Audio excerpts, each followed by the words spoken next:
autistic and he's suffering from PTSD. He was incarcerated in 2019 under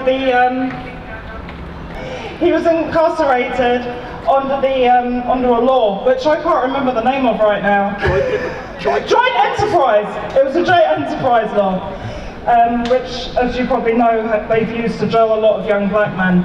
He's extremely vulnerable, and they want to deport him back to Jamaica. He came here age 4, so he's got no one over in Jamaica to look after him. To give you an idea of his capabilities, he asked his mum, who lives in Dudley, Birmingham, if there would be a bus that he could take to come and see her once he was over in Jamaica. Since he's been in there, he's suffered a lot of racist abuse, he's been assaulted, and he's also self-injured. So we really need to get him out as soon as possible. So as I said, we're here from 1 till 4, so if you could possibly stick around, that would be brilliant. Thank you.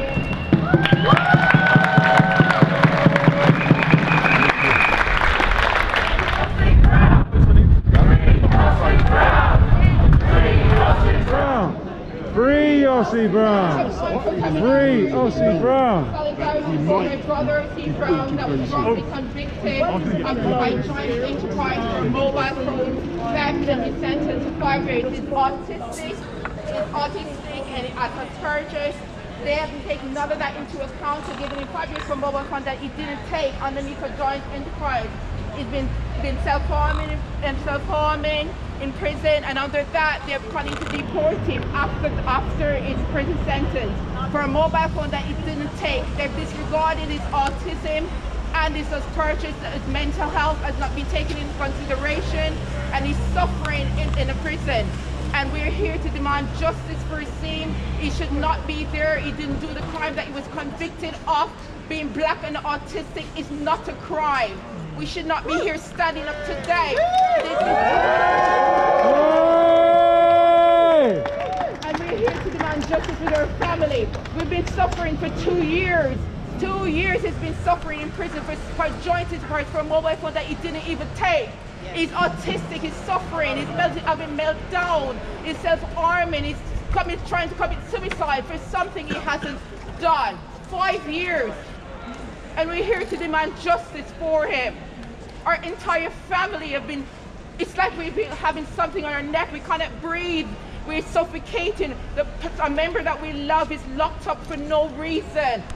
And then on top of that, they want to send an autistic man home, to send the autistic man to a place that he left when he was 2 years old. His family is here, he needs our support.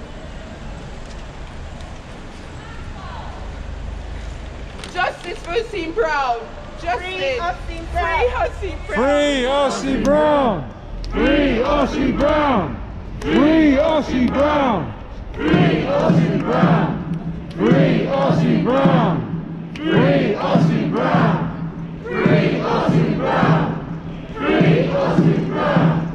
Free Osime Brown! Free Osime Brown! Free Osime Brown! Free Osime Brown! Free Osime Brown! Free Osime Brown! Free Osime Brown! Free Osime Brown! Free Osime Brown! Free Osime Brown!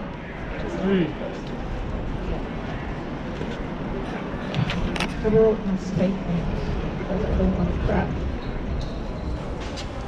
There are things I wish were not real, and there are things I wish were not true.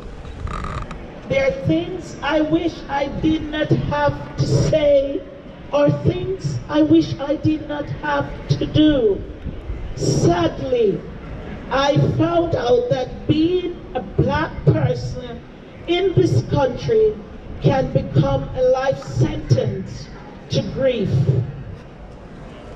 To be a black boy can be like walking a knife's edge, being in a nightmare, being in a school system hell-bent and failing you, in a social care system unable to treat you like a real person, on the street, chased by police looking and straining for a cause against you, to criminalize you, being given solicitor to represent you who are not concerned about your innocence or justice.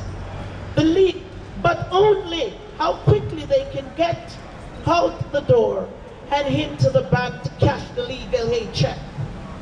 In a court system with hostile judge, weary and tired, with deaf ears, and who have already made their minds up. From the beginning, they saw your youth, your maleness, and your shade of skin. Guilty, you are perplexed, confused, your autistic mind kicks in as you ask yourself, why don't they love me? What have I done? Mom, I haven't done anything. The worst of the nightmare is yet to come.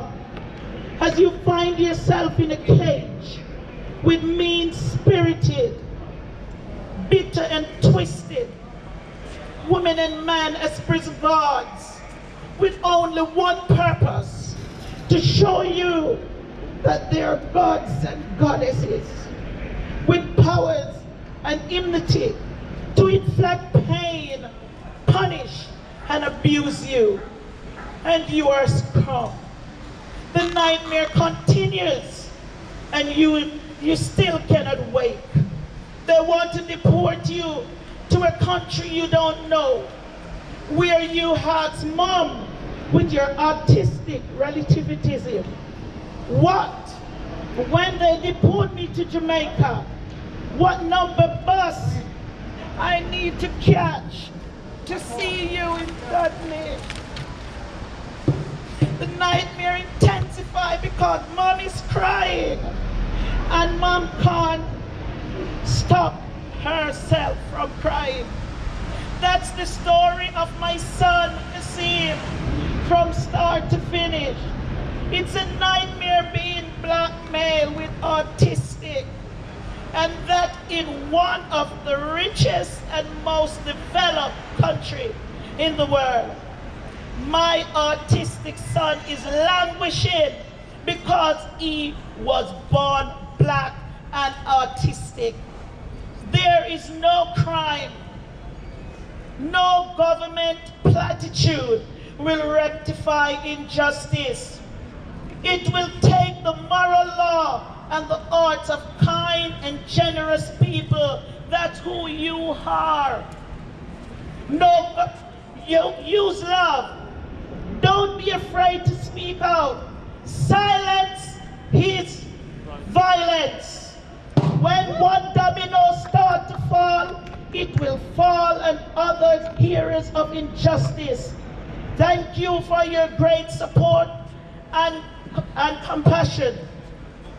I don't think that one action or one protest can necessarily solve the problem we face today.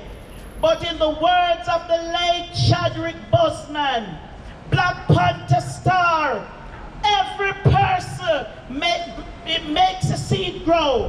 One person comes in and water it, and another person till the soil. But you know you are making an impact on the world. You know you are changing someone's mind and making someone think a little harder.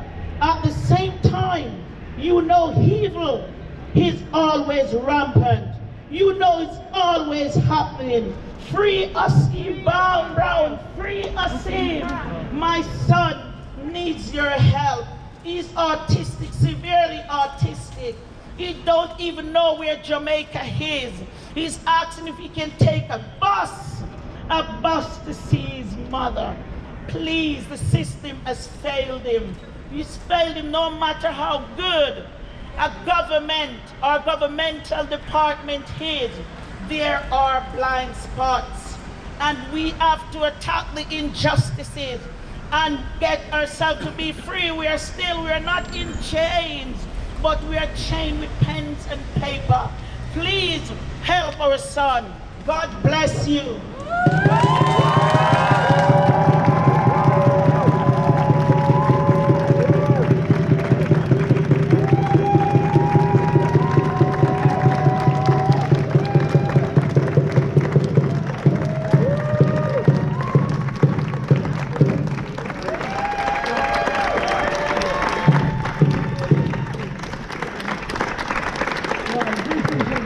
Can I say thank you very much for all your efforts and what you've done for Osime. Some of you only see on Facebook and so forth, but the thing is that you're human, and that shows because of the people that are here today. I'd like to talk mainly about the autism side of things, because autism does not belong to one individual. It belongs to every race on planet Earth. Any one of us can be autistic. And unfortunately, when this do happen, the system itself failed because they never ever prepared for anything. Too many times children in this country has failed, and we've been told the same thing over and over again. Oh, lesson has been learned. We have learned this and we have learned that. There are many things within mental health that happens to people every single day. But no one seems to worry about it because why? It would cost too much time, and the next thing that goes with time is money. Have we got the money to spend? Have we got this to research? Have we got that to find out? No, we haven't. So what do? We leave the children who are suffering from these conditions to go around the place, get themselves inveigled by better known people on the streets who push drugs and such forth, get them into these situations, and then what do? Leave them on their own. Leave them, let them go serve them sentence. But if they hold them out, when they come out, they're going to be in trouble. So it's a two-edged sword. You understand me? I've got the blade. So if I push, I get cut. And if I pull, I still get cut. And these are what's happening to the children with autism. The government seems to be aware that there is such a thing, and they need to look into these things and do something about it. In time, we hope that this is the seed that will be planted that will bring more attention and more concern to others where autism is concerned. I want to thank every one of you all for coming, and may I say, God bless you all.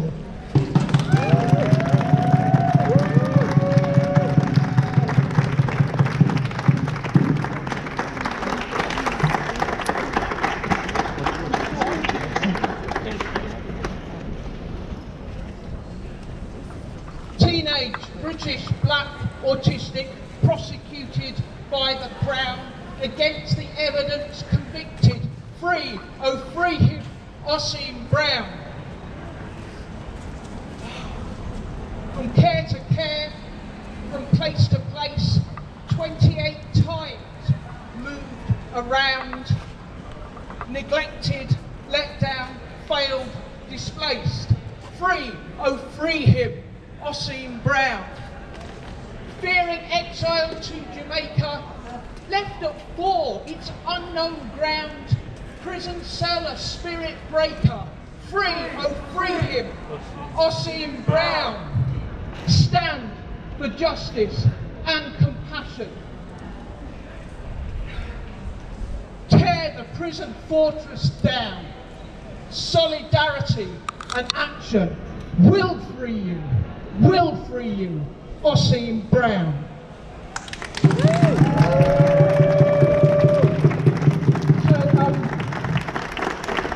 My name's Janine Booth, and I think I'm kind of representing two organisations here. One is Neurodivergent Labour, of which I'm the chair, and we're a recently formed organisation of autistic, dyslexic, dyspraxic and otherwise neurodivergent members of the Labour Party. And we were formed to fight against exactly the kind of discrimination that we're talking about today. And we're very proud to be doing what we can to support this campaign. Because lots of people, and it was really good that they did it, okay, took a knee earlier this year to say that Black Lives Matter. Okay, well, if Black Lives Matter, then Osime Brown's life matters.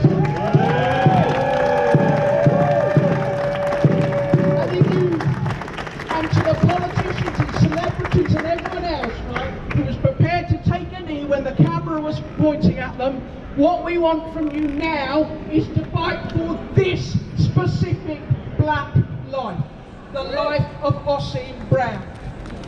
The second organisation I'm bringing you solidarity greetings from is the London Transport Region of the RMT, the Rail Workers Union. I'm involved in that. I work on London Underground, and although this isn't exactly a transport workers issue, is it? Okay, solidarity matters, and solidarity wins. And last year we had a speaker at our regional council meeting from a campaign called JENBA, which stands for Joint Enterprise Not Guilty by Association, which is a campaign against the appalling joint enterprise laws. And for those of you not familiar with them, the joint enterprise law says you don't actually have to have done the crime, you just have to have been hanging out with the people who did the crime. You just have to be somehow associated with the people who did the crime. And not only is that quite plainly unjust, but in practice it is virulently racist. Because why? Because when the police, hi guys, when the police see a group of white youths, they don't necessarily call it a gang, do they? Right, they call it a group of white youths. See a group of black youths, that's a gang, they're up to no good, arrest them all. Right, so joint enterprise is an absolutely key part of the systematic institutional criminalisation of black youth. Okay, and maybe this isn't a transport workers issue, but we've got a film of one of our black female members on London Underground being harassed by a white copper on her way home from work last week. Okay, so it is our issue. It's all of our issue. And if the trade union movement and the Black Lives Matter movement and anti-racist and working class activists stick together, then we can free Osime Brown, and we can defeat racism, and we can win a better deal for working class.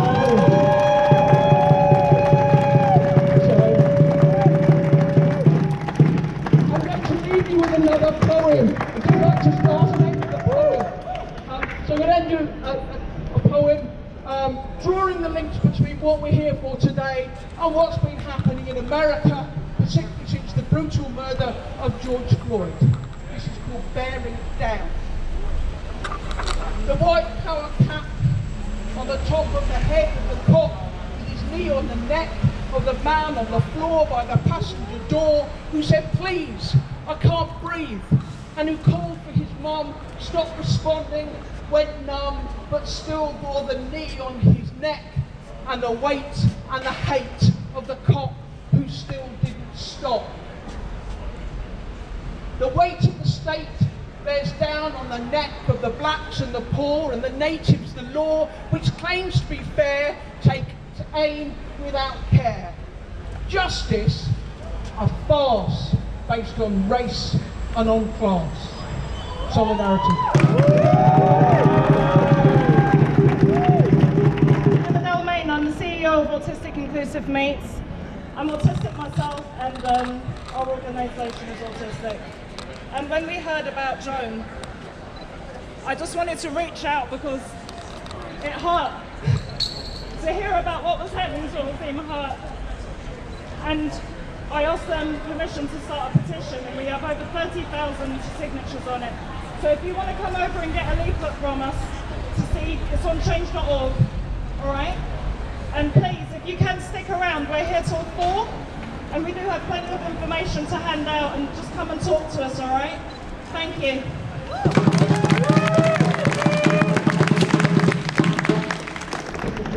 So, we cast aspersions upon politicians earlier and demanding that they talk the talk, they need to walk the walk. So, our final speaker today is a politician who very much does do that. So I'll hand over now to Nadia Whittome, who is the youngest MP in the House of Commons, a great supporter of all the causes we hold dear, and big hope for the future. Nadia. So much, and thank you everyone for being here.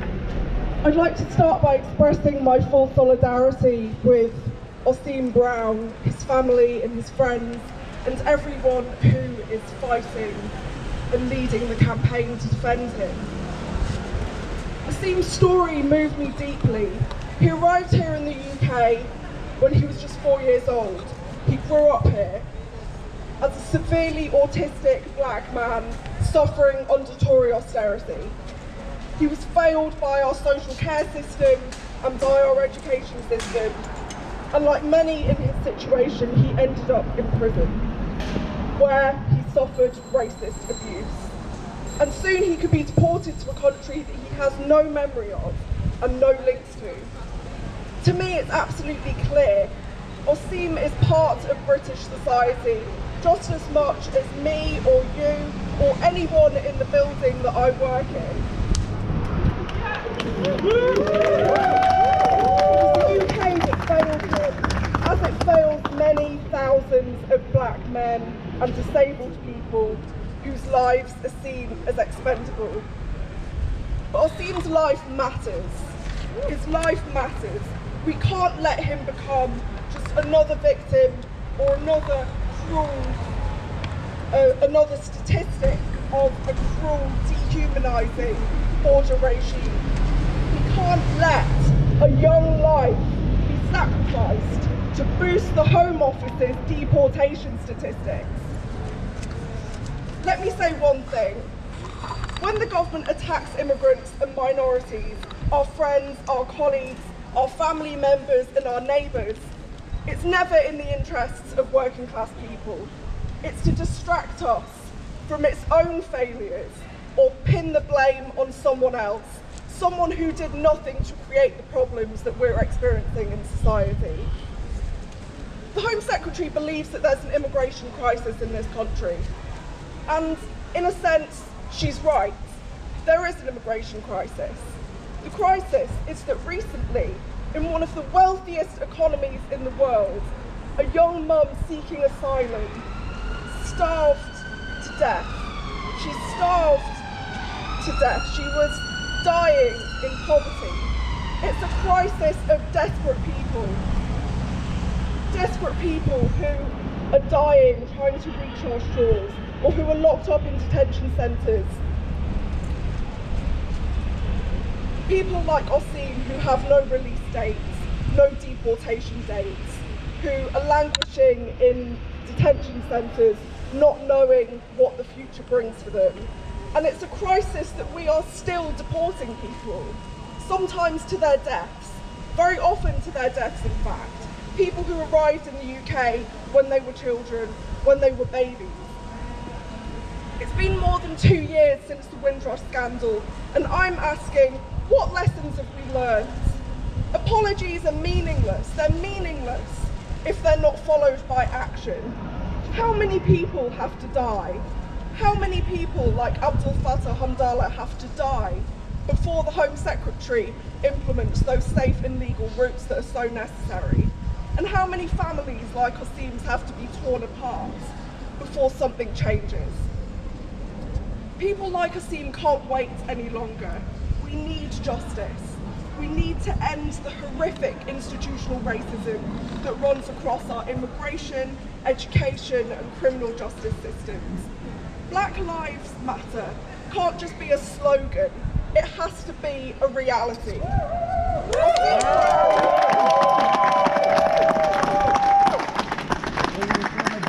Osime Brown is one of us, and he is here to stay. Let's never stop fighting for him and for the many others in his situation. Solidarity.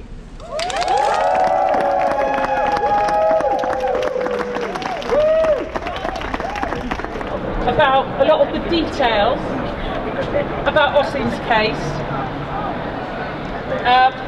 because of ongoing proceedings because of the stage we're at. And so I'm not going to speak about the details. There will be a time for that, and I hope a lot of the realities and the truths about what's happened to Osime will be made properly public. But what I did want to say to you all is that even though we're only just getting to build up a picture, it's very difficult speaking with masks, isn't it? But very good you're all wearing them. There are lots of pieces of the jigsaw that are missing, but I think what we feel as Osime's lawyers is that this case is in many ways a paradigm of the racism and the systemic discrimination that lies at the heart of the criminal justice system in this country. What do I mean by paradigm? Well, it's one of those words that comes into your head, and I looked it up. And it is the right word. Dictionary definition: an outstandingly clear or typical example or archetype. So why do I say this? Well, first, because of the catalogue of failings that it seems to us on the information already out there in the public domain, and we can't talk about stuff that isn't in the public domain, but from the information we have from the public domain, it seems that there is a catalogue of failings typical of the systemic discrimination faced by black people, by people with learning difficulties, learning disabilities, and if you have both of those, then you are in a dangerous place. That's the reality in this society. You're in a dangerous place. So the failing of the schools to identify his disability and to get him the help and support he needed through the education system. We all know of the problem of black children, black boys in particular, being seen as acting up, being seen as discipline problems, and what is actually a response to the difficulties they have dealing with a learning disability, that actually it's characterised as misbehaviour, as misconduct, and they find themselves on a fast track out of education into being criminalised. We see the failings of social services, who far from being a support to enable someone like Osime to fulfil his potential, to have access to things that we all take for granted, those things were denied him. He was taken from his family home on the grounds that this was good for him, that it's what he wanted, but actually what happened was he was removed of the main support he'd had throughout a childhood in which he hadn't been given the support he needed. The main support he had was his family, and it was decided he would be better off without the support of his family. So that's the next stage in the terrible story. Then we see the role of joint enterprise.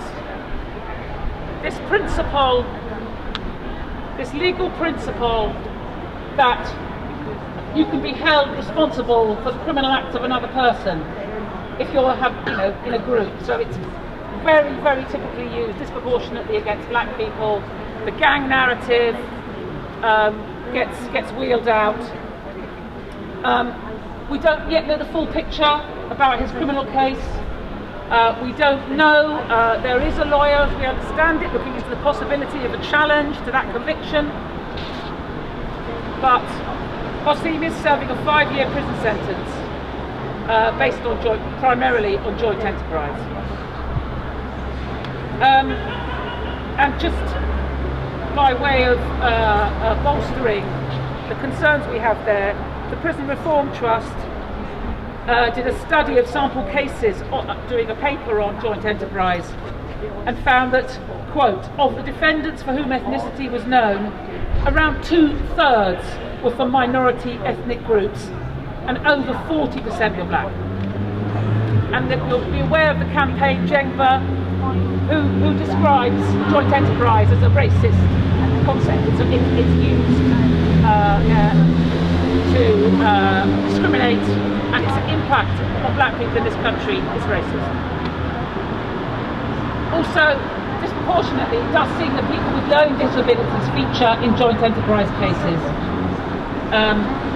You might think that that's not surprising, given that in a group, often people may be more suggestible and go along with a group, not knowing actually what's going on. Suddenly they find themselves in the dock for murder. Not what happened to Osime is not serving for the sentence for murder, just to be clear. Can everyone hear me okay? So that's the history of how he got to prison. Once he gets to prison, how he's treated is also a classic example. Now, we don't have much information on his treatment in prison. We're trying to get his prison records, but there is an apparent failure to address his particular needs as required by law, as a matter of law, as a matter of human rights law, as a matter of equality law, and as a matter of the prison service's own policies and procedures. There should be an assessment when someone arrives of their particular needs to make sure that they are, that the prison regime, the punitive, in reality, prison regime is not disproportionately punitive against people because of their disabilities.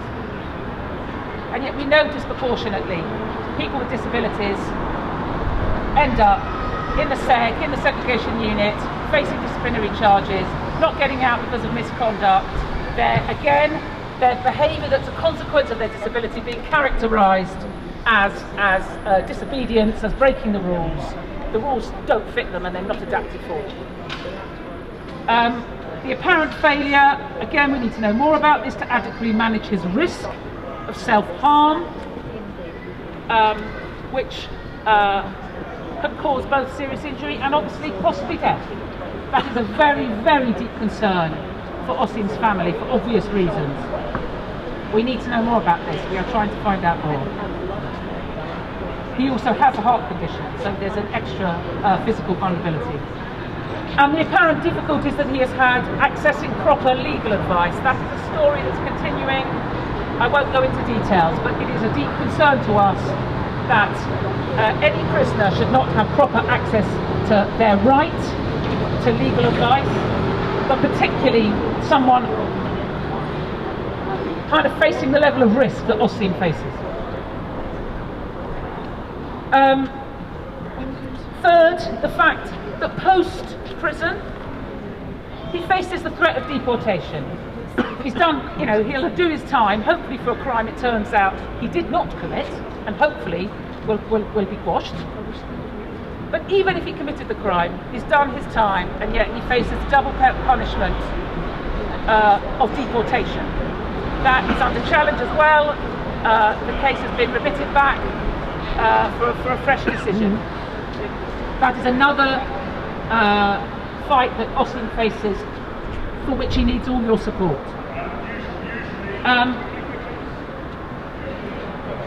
Of course, what's happened to Osime chimes with what we know about the deep-rooted problem of racism and discrimination in the criminal justice system. We know that black and minority ethnic people make up 27% of the prison population. They're about, 13% I think of the population in this country? Yet double that percentage in prison. 50%, fully 50% of children, yes, there are children in detention, disgusting. Children and young people in child prisons and young offender institutions are black and minority ethnic. We also know that black men are 26% more likely than white men to be remanded in custody. And in relation to the treatment of people with a learning disability in prison, the Prison Reform Trust recently found that 20 to 30% of offenders have learning difficulties or learning disabilities that interfere with their ability to cope with the criminal justice system. And there's report after report on this. This place back here will be full of papers gathering dust on how things have to change. With the the grisly photos of various Home Secretaries, Labour and Tory. It's going to change, it's never going to happen again. And yeah, here we are.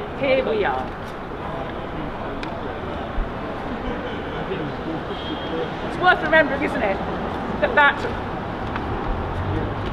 lefty radical Winston Churchill, obviously meant ironically, said that a society is judged by how it treats its prisoners, that it tests the moral, I'm trying to remember the phrase, I've got wrote it down somewhere, the moral fibre of a nation can be judged by how it treats its prisoners. And Osime's case shows us how this society treats its prisoners. So that's why I say that this case is a paradigm for the racism and discrimination at the heart of the criminal justice system. We're continuing our work with Osime and his parents to secure justice for him in the face of the outrages that we fear are being perpetrated, have been and still are being perpetrated. And we do so remembering the good old words of the Old Testament. Remember those in prison as if you were their fellow prisoners, and that those who are mistreated, remember them as if you yourselves were suffering. You know, these ancient principles.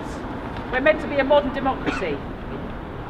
Our government goes around the world telling other people, normally because they want something from it, like its oil or its other geopolitical significance, going on about their human rights records. Well, you know, put your own house in order.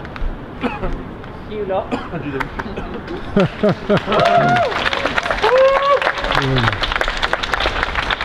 But actually, of course, I don't have to tell this to any of you, because you're here because you know that the law can't be trusted, that the law has to be kicked and pushed into doing the right thing, and that it takes action outside of the courtroom.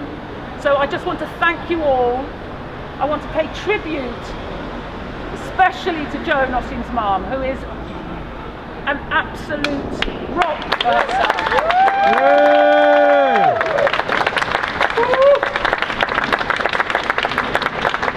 And also to pay tribute to the mothers, because it is so often, as a lawyer doing this kind of work, so often it is the mothers who fight for their loved ones, who've died in police stations, who've died in prison cells. It's the mothers who are the rock, and they fight for all of us.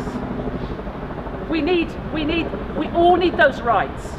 Doesn't matter how privileged we are. Well, that's not really true, is it? But sort of true.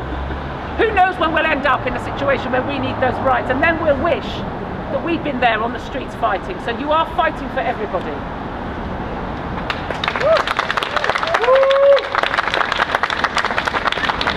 And on that, I just thought, given the times we're in, I thought I'd finish, having quoted the Bible and Churchill, I thought I'd finish with Harriet Tubman.